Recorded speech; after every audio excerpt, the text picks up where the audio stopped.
Patay ang isang 31 anyos na driver ng motorsiklo sa isang vehicular accident sa ML Quezon Highway, Luok, Barangay Maribago sa Lapu-Lapu City noong Miyerkules ng gabi, Disyembre 27, matapos bumangga sa van ang minamaneho nitong motorsiklo. Ang driver ng motorsiklo ay kinilalang si Ronel Hinautan, residente ng San Miguel Bayan ng Cordova. Batay sa investigasyon na magkasalungat na direksyon ang biyahe ng motorsiklo at van.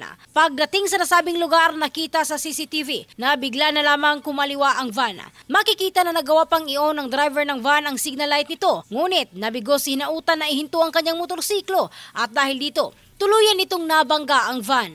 Bukod kay Hinautan, nagtamo ng mga sugat ang kanyang pasahero at agad na dinala sa ospital. Kasalukuyang nakakulong sa custodial facility ng Lapu-Lapu City Police Office ang 29 anyos na driver ng van, residente ng Mahayahay, Barangay Bangkal sa Lapu-Lapu City, habang nakabinbin ang pagsasampa ng kasong reckless imprudence resulting in homicide, physical injury at damage to property. Ang bahaging ito ay hatid ng DriveMax Adult Herbal Capsule, lalaking laging umaangat. In the heart of changing lives, ito si Michelle Caraste ng Brigada News Philippines, the Music and News Authority.